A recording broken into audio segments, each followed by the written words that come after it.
Welcome, and thank you for tuning in. You're listening to the Beyond 50 radio program. I'm Daniel Davis. For people out there who might be suffering with lupus nephritis, you might be interested to know we've got a very special guest today who actually said goodbye to this very dreaded disease. 10 years ago, she learned that by implementing the keys to nourishing every cell of the body, she discovered that her own lupus had completely disappeared, no symptoms, completely negative blood work. And after being told that she would not be able to have children because of the severity of her illness, she went on to have a healthy pregnancy and now has 2 healthy, vibrant sons, aged 6 and 3. On our program today, we're going to be joined with board-certified medical doctor and the best-selling author of Goodbye Lupus, who's been featured in multiple documentaries and has shared the stage with people such as Drs. Dean Ornish and Caldwell Esselstyn. Excuse me, that's kind of a difficult one. I'd like to welcome to the Beyond 50 radio program today our guest, Dr. Brooke Goldner. Dr. Goldner, thank you for joining us here on the program today. Thank you so much. Now, tell us, what exactly is lupus? So lupus is an autoimmune disease, and what that basically means is that your body, your immune system is supposed to fight against infection and fight against cancer and fight against anything that could be invading or hurting you. But when you develop autoimmune disease, massive amounts of underlying inflammation trigger the genetics for this disease, which then cause your immune system to no longer recognize what is your body and what is something that's trying to attack you. And so with a disease like lupus, your immune system starts attacking your own internal organs instead of battling infections. And so for me, it attacked my kidneys, and I was in stage 4 kidney failure when I was diagnosed, but it can attack anything from your heart, your lungs, or your brain. And it's something that happens usually in young people, more women than men, especially during or after pregnancy. And it's a big killer and causes disability of very young people all around the planet. Well, it sounds like a really rough thing to live with. How long can a person actually have lupus, perhaps without being aware they have it? Well, the disease tends to build up slowly. Most people that I see in my practice, they had unusual symptoms going on for years that they didn't realize was a disease, or maybe hadn't yet manifested in blood work that would prove they had a disease. So sometimes it can be as many as 10 years where someone has, they have more infections and colds because their immune system's busy doing something it shouldn't be. Instead of fighting infection, they tend to have extreme fatigue. They start to get aches and pains in their muscles and their joints, and eventually that will build up to the point that they have outright arthritis and rashes and such a huge amount of fatigue that even coffee won't help, and that's usually when they go to the doctor and get diagnosed. So it's really unclear. Some people can have it going on for a matter of months before they end up in the hospital or in the doctor's office, and some can have a buildup that lasts years once they're diagnosed and look backwards. Now, is there a particular lifestyle that makes people prone to lupus more than others, or is this just something that just can happen? It's an interesting question about whether or not lupus is you're more likely to have it for a different lifestyle. According to Western medicine, it's purely genetic. That some of us are wired for autoimmune disease, some of us are wired for diabetes, some of us are wired for heart disease, and that all comes from your family, right? But really, the underlying cause of all these illnesses is chronic inflammation, and chronic inflammation is actually caused by what you eat. So what we have realized, especially over the past 8 years that I've been working with patients reversing inflammatory disease, is that whatever your genetics are, they need to be triggered. So, for example, if you have type 2 diabetes in your family, but you're a vegan marathon runner, you're not getting type 2 diabetes, right? So it's the same thing with lupus and autoimmune diseases, and that's what's really been such a wonderful discovery for me and for my patients, is that those genes can get triggered the way they did for me. I grew up eating a very inflammatory diet, Chef Boyardee and macaroni and cheese and pizza and all those things that I thought were great. All the things with high nutritional value, it sounds like. Exactly, right? and I ate things that, modern Americans tend to eat, and that triggered my genes for lupus. But the cool thing was, 12 years after I was diagnosed with the disease and after I'd had kidney failure and a mini stroke and all these things where I had such a really severe disease, 12 years later, by changing my diet to a low-inflammation diet, all of that disappeared. And that's what's been such a great source of inspiration and hope and excitement for me and for all the people that I treat, is that no matter what you did to trigger the genes, that you have the potential to reverse those and get your life back. Now, as you were beginning to implement a protocol that you personally, I guess, discovered that actually reversed this, did you find doctors kind of scratching their head like, how is this possible? It's really interesting. You know, when I discovered this protocol, it was actually my husband and I together, and it was not to heal lupus. I'm a Western medical doctor, and so I graduated medical school believing that nutrition has nothing to do with illness. They didn't teach us that, and why would you spend 12 years learning and training, and they wouldn't include something that was important, right? So this had nothing to do with trying to heal lupus because I didn't believe that was possible. And really, this was something that my husband created for me because I wanted to get fit for our wedding. It was purely for exercise, for vanity for my wedding. Just like every other woman who wanted to look great for my wedding.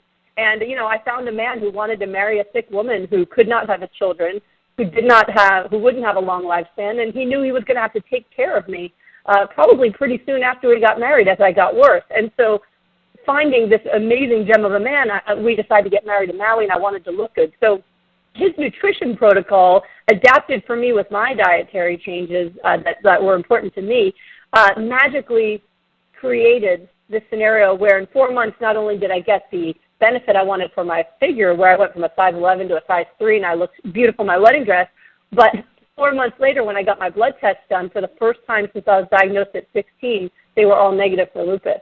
And so talk about a head scratcher. I had no idea what happened. My rheumatologist was a new rheumatologist because I was at UCLA Harbor Medical Center for my residency, and all of my medical treatment was in Pennsylvania. He was a new doctor, and he said, I don't understand what you're doing here. You don't have lupus. You know, he said, I read your charts, but your blood tests say you don't. And so we really didn't know what to do with that. And so even for me, I stayed on my medications a year after my tests were negative, because we didn't know what to do. I was treating my rheumatologist's anxiety. You don't take someone who's had a stroke off of blood thinners, right? So I continued taking my meds. So even I didn't believe it. And it wasn't until 4 years later when I decided that I'd been healthy for so long, I wanted to actually have children. And I believed I could, even though all my doctors said that it would kill me. After 4 years of perfect blood work and being healthy, I felt I could do it. And after I had a healthy pregnancy and the lupus did not come back, that's when we realized, okay, the lupus is gone, and what did we do? And that's when my husband and I are both scientists, and we realized the only thing that had changed was my diet. And so we reverse engineered everything we did to change my diet and realized that we had accidentally created the most anti-inflammatory, pro-immune system diet that possibly could have existed by accident. So when I give talks about this now, I explain it to doctors in a very scientific way, explaining how it's working on a cellular level. And I hear a lot of jaws hit the table and pens hit the floor, but I don't get any doubt. Once they see my patients and they can see the before and afters of people who are disabled who are now hiking the Grand Canyon, I get swarmed by the doctors when I'm done talking. I can't even get out to get lunch because it'll take hours for me to answer every question and to give them all the information that they want because they're so excited. You know, you're saying something that seems to be very recurring in situations where we've actually done interviews on reversing what can be considered to be the irreversible. We had someone come on the program how he reversed his mom's emphysema, stage 4, at the age of 74. You know, wow. and he was saying the same thing, and I've heard others talk just the same way you do about doctors. They all seem to be mystified as though, wait a minute, you know, you're breaking a paradigm here that shouldn't be able to be broken. You know, like this is all just such a mystery. And I wonder, why is that as a doctor yourself? Well, the reason why doctors are really mystified by these cases where you see people reversing things, especially with diet, is because it's never even introduced to us. So, you know, I went to Carnegie Mellon for undergrad and trained as a scientist, and I did research in genetics at undergrad. Went to medical school for 4 years, went to residency for 4 years, and in all that time, you know, while I'm memorizing thousands of drugs and all the different nerves in the body and the organs and the physiology and the pathways of disease, it's never mentioned that food has anything to do with any of that. And if it's never brought up, you just start believing it's just not important, and you don't even notice it's missing. You know, it's just you don't notice it's missing because it's never brought up. So if it wasn't, the only thing I learned about nutrition in medical school was diabetics shouldn't have sugar and people with heart disease shouldn't have butter. That was it. There was nothing. So And yet people go to their doctors for nutrition advice, right? And doctors don't know. I mean, half doctors are overweight to begin with, right? So, it's just, I think that's why it's mystifying is how could something be so effective that was never even introduced to us as a possibility? I know for me, once I experienced this dramatic recovery that I never expected, it is a miracle, really, that I realized, that there must be some information out there. And I was taught as a medical student, all you need to know is what's in the New England Journal of Medicine. That there's so much research out there. If you just read the New England Journal of Medicine, you'll get the most important stuff. Well, if you also look at the nutrition journals, there's been 40 years of research that have shown that things like a plant-based diet can positively affect people and reverse illnesses. And none of that is getting shown to doctors because they're looking at the New England Journal of Medicine. So I really think it's just, and I think doctors are a victim of the system. All the doctors I know went into this field to help people, and I think they get a lot of anger because they don't know this stuff. But they're really victims of the system. You don't give up your 20s to stay up all night studying and working in hospitals because you don't care, or because you want to be a prescribing machine that sees people every 15 minutes that just get sicker every time you see them. People do it because they care and they want to help. And they are ripped off from being able to do that by not getting this information. And so I think that's why when I speak to doctors and I show them what's possible, they're amazed and excited. They have hope. And I've had doctors who've learned from me call me in tears that they're able to get people off their medications that nobody else could help that were supposed to be hopeless. And so it's something I always tell my patients, don't give up on your other doctors. If they don't believe this is going to work, stay with them so they can see it. They can witness it and they can learn, and that's going to help all of their other patients. Now, it seems, too, though, that when you consider in the last 30 years that we have really changed our focus from going into the doctor and being prescribed medication for whatever particular ailment we may have, that you're seeing more and more and more information out there that talks about how changing your diet will actually change your health. And that being said, it surprises me that, as you say, it kind of is hidden from doctors in their training, but that there's still that kind of ignorance out there, even with the breakthroughs in the last 30 years with information. Absolutely. I think one of the major issues is that, especially, on the Internet, there's a lot of conflicting information, and I believe a lot of that's intentional. The major industries that are threatened by us learning how to eat in a way that will heal us also make sure that they fund studies and pay bloggers and do things to write conflicting information. And so there's people who go, wait, you're supposed to eat starches and grains. Those are good for you. Oh, no, starches and grains, that's what's killing you. And so people get so confused, and doctors are people too. And so for doctors, if it's not clear and convincing that there is one thing that's working, if there aren't major clinical trials where 100 people did it and 100 people didn't, then they kind of just dismiss it. And even more scary to me is there are doctors who are prescribing diets now that I think are dangerous, like paleo and the diets where people are eating absolutely no plant foods and they're just eating, really high meat and butter and all of these different things. And those things are going to kill people. And so, but they're doing it because it's effective for weight loss, and they're assuming that when somebody's getting fitter on the outside, that it's helping their insides, and in fact it's damaging their organs even though they're losing weight. So, I think until we have really enough compelling studies, and until, I get out there as much as I can to teach, and actually have a meeting next week at a major university to do a huge clinical trial using my protocol on their lupus patients. And and it's already being funded and everything. So if that happens, that's going to change things. And I think that's what the physicians really need to see. I think that in general, there is a medical revolution happening. I taught at the International Plant-Based Nutrition Healthcare Conference, and that conference is doubling in size every year. It started at 150 people, then 300. When I taught, it was 600. And last year, they had to cut off how many people were there because the room couldn't hold any more. So it is happening, and doctors are learning, but I think in terms of it really being spread worldwide and accepted as part of treatment, they need to have those clinical trials. And I think it's unfair, and I think it's especially to the patients, but I think that's what needs to happen. Now, you talk about 6 steps to healing with supermarket foods. Tell us about that. Yeah, so for me, I grew up a family, I'm first generation born in America, and so being raised by immigrants, everything always had to be very simple to explain. My grandmother doesn't speak very good English, and so I learned to be able to not only communicate to professors and, scientists, but also to be able to explain everything I learned in science to someone who barely speaks English. And I think it's really important to make things very easy and precise for people to understand so that they know what to do. And so I created the 6 steps to healing with supermarket foods so people would have a system where they could literally take it one step at a time, and every step they take is going to make them healthier. Or they can do all 6 steps at once like they do in my rapid healing programs and feel dramatically better really quickly. And it really depends on the person. So the first 3 steps are to eliminate the foods that cause chronic inflammation and disease.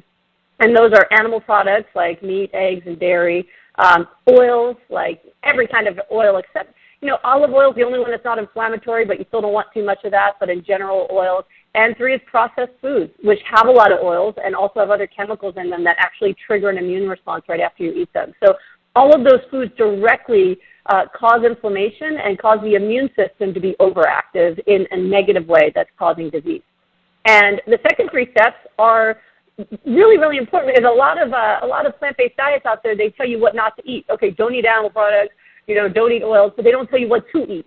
So the next 3 steps are what you need to eat for healing. And these are very, very important and are often missing in plant-based diets where people say they're not getting full recovery.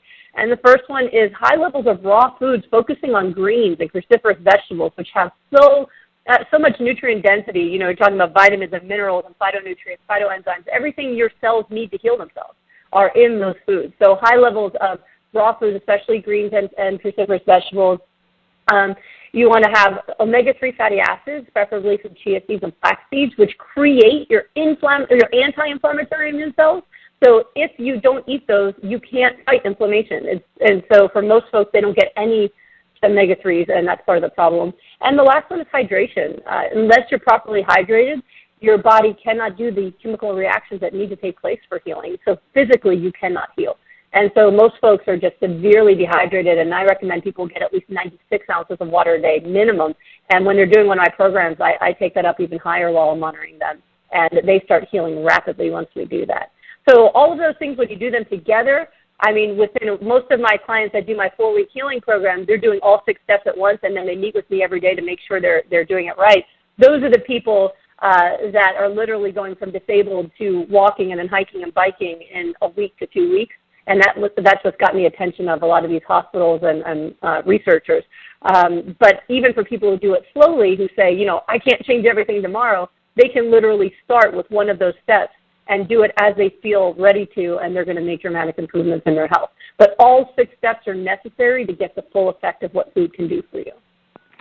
Now, that's the key, too, is getting someone to feel comfortable and consistent about making this dietary change. And a lot of times people, they always go for broke. For instance, I'm going to begin exercising tomorrow, so they think they have to run 3 miles right off the bat. And it's like, look, you haven't even been out there for 5 years, and all of a sudden you think you're just going to start enjoying a 3-mile run. But, like you said, you got to do it in stages, and suggest some things that a person can consider when they face this sometimes overwhelming task on how they can start, as you said. Yeah, absolutely. Changing your diet is a really big deal. It's not just about what you're eating. It's about your culture. It's about social time with other people. There's so much more. It's emotional. And so there's a lot of things people can do to try to make this better for themselves. One of the most important things people can do when they're looking to just start and they're not ready to give things up, I find it very emotional to give things up that you're addicted to, and animal products and oils and processed foods are addictive. What I usually tell people to do when they're starting is just add what you're missing. So if you're not getting any of the healing foods, then all of those bad foods are causing damage every day, and your body cannot recover from it, and that's driving disease.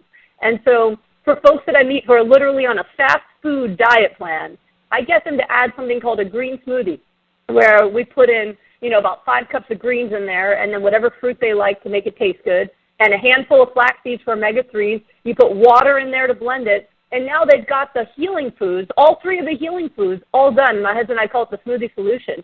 When you just add the green smoothie to the diet you already have, you're going to dramatically increase your energy, you're going to lessen your pain, you're going to increase your metabolism, and you're going to start healing even though you're still eating things that are hurting you.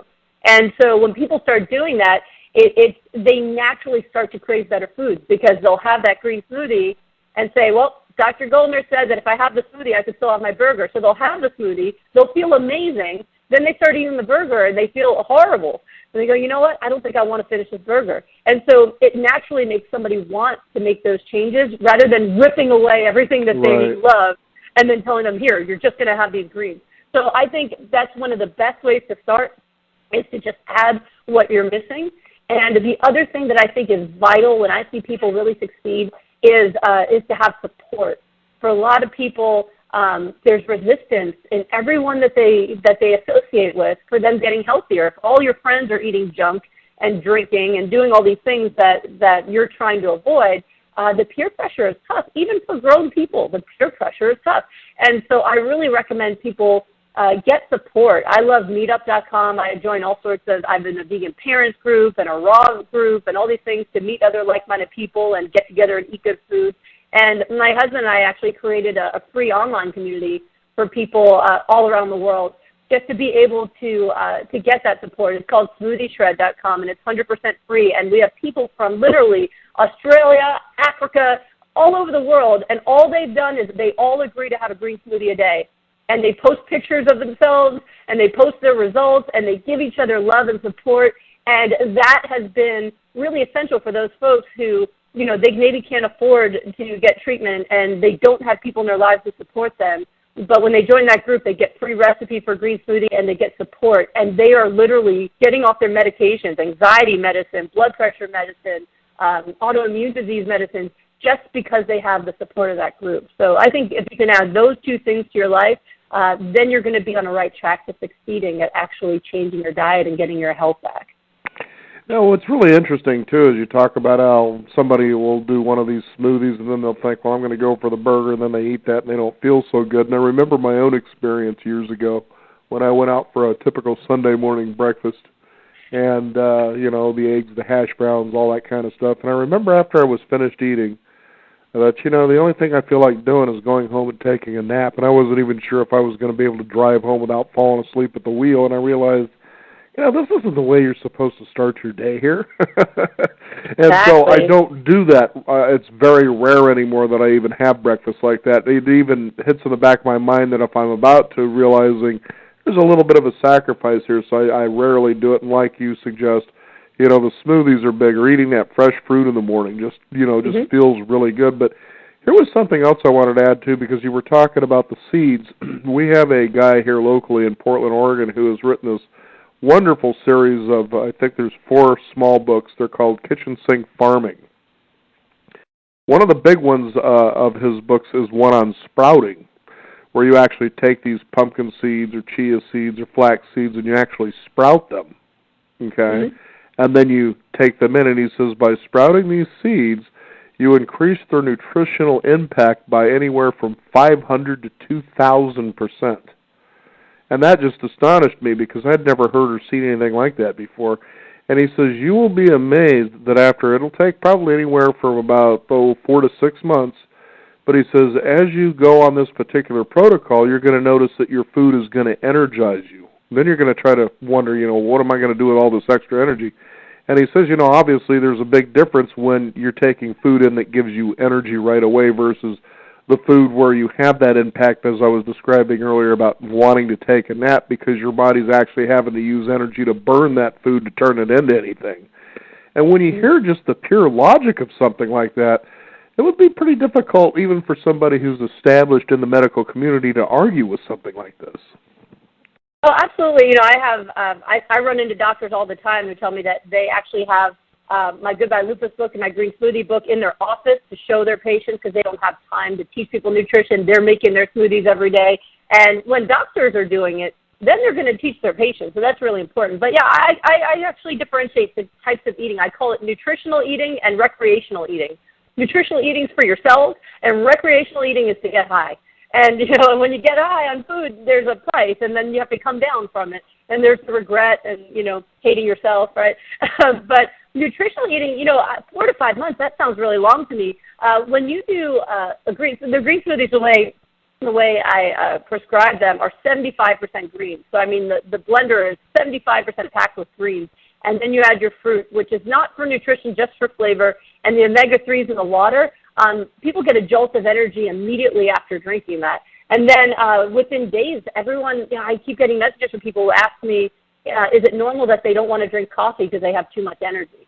So really, when you're getting enough nutrition, and what I teach is hyper-nourishment, so the way the smoothies are designed and my diet's designed is to oversupply healing nutrients. So these green smoothies are super, super packed, that when you're hyper-nourished, when you've got so much nutrition going in at once, your cells you feel it right away. And so a couple of things happen right away. One, people have to go to the bathroom because there's a lot of fiber, which for a lot of people, that's great. And then you get this just buzzing of energy. And to the point that, I can't have a green smoothie at night because I can't sleep. I did that last night, and I just was craving one, and I went, I'm going to hurt my sleep tonight, but I was craving one, and I drank it, and sure enough, I had trouble sleeping because it's just too much energy. So definitely when you experience that a food can give you energy instantaneously without needing caffeine, but actually just because it's food that your body needs, it changes everything. And just like what you said, you no longer want to take the hit that comes with getting high for a few minutes from eating some greasy, eggs and hash browns when you know you can feel amazing if you had your smoothie and some fruit or some vegetables. Now, how could people get in touch with you? Is there a website, or do you do anything like Skype, things like that? Yes, absolutely. Actually, my entire medical practice is online. I'm kind of a doctor of the future. So since I travel the country teaching, my office is my computer, and it comes with me. So I see people for nutrition protocols from all over the world, actually, through Skype. And so to reach me that way, my website is veganmedicaldoctor.com. So VEGAN medical, the full word, doctor, the full word, DOCTOR.com. And on that, people can reach me I actually also have a psychiatry practice, or for nutrition healing for any kind of inflammatory disease. And also, like I said, that group that we have online is at smoothieshred.com. When you go there, we don't sell to that address. There's no spam or anything like that. If you go to that smoothieshred.com, you actually just get a link to our private Facebook group that has all of our support group in there and free recipes for green smoothies, healing green smoothies that'll not only help you heal but help you get fit.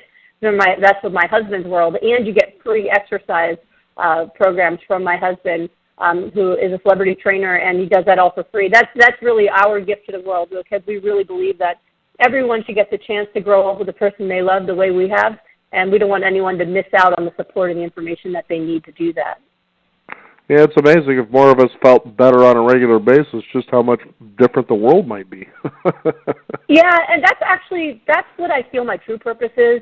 On a day-to-day basis, it's not about symptoms and pain and arthritis and tiredness and diseases and diagnoses.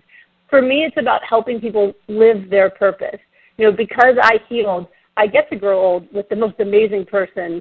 I get to have these beautiful children, and I get to do a job that I adore and help people all over the world. And there are people right now that are home suffering, and every single one of them has a gift. And when they're sick, all of us, the entire world, misses out on their gift. And so the best thing for me on a daily basis is when people contact me and tell me that they're back to living. I have a guy who couldn't even button his own shirt because his arthritis was so bad and his scleroderma was so bad, and he is now an artist who's being featured in galleries in Los Angeles. We were missing out on his art, and now he's a successful artist because he can use his fingers again. Somebody who was going to retire and because of disability from a job she loved, she's now back to doing that work, and married her longtime partner and sent me pictures of her hiking in the Grand Canyon together. Someone who couldn't even get out of her own chair. And so for me, when I think about my role, it's really about helping people get back to living their purpose. And absolutely, when everybody's out there feeling good and living their purpose, all of us benefit, and the world is better. Couldn't agree with you more, and we seem to hear more and more miracle stories like that, and you realize, geez, this simple way of just going about things here can make miraculous changes. I want to first of all thank you for being on the program today, Dr. Goldner, but again, before we leave, go ahead and give out that website information for our listeners. Absolutely. So my main website is veganmedicaldoctor.com. You can also go to goodbyelupus.com and reach me that way as well. And to join our free community, smoothieshred.com, SMOOTHIESHRED.com. And my husband and I are on that site every day giving people support as well. Dr. Brooke Golder joining us here on the Beyond 50 radio program. Goodbye to lupus. Well, what a way to go. Thank you so much for being on the program today. Thank you so much for having me. It was really a pleasure. You betcha. We want to thank you, the listeners out there, for tuning in. You can also discover more by visiting us at our website, which is beyond50radio.com, the number 50. We encourage you to sign up for our weekly e-newsletter and keep up to date with what's going on in the world of Beyond 50 as well as upcoming programs as well. I'm Daniel Davis. Thank you for tuning in. This is the Beyond 50 radio program, and remember, live your day past halfway.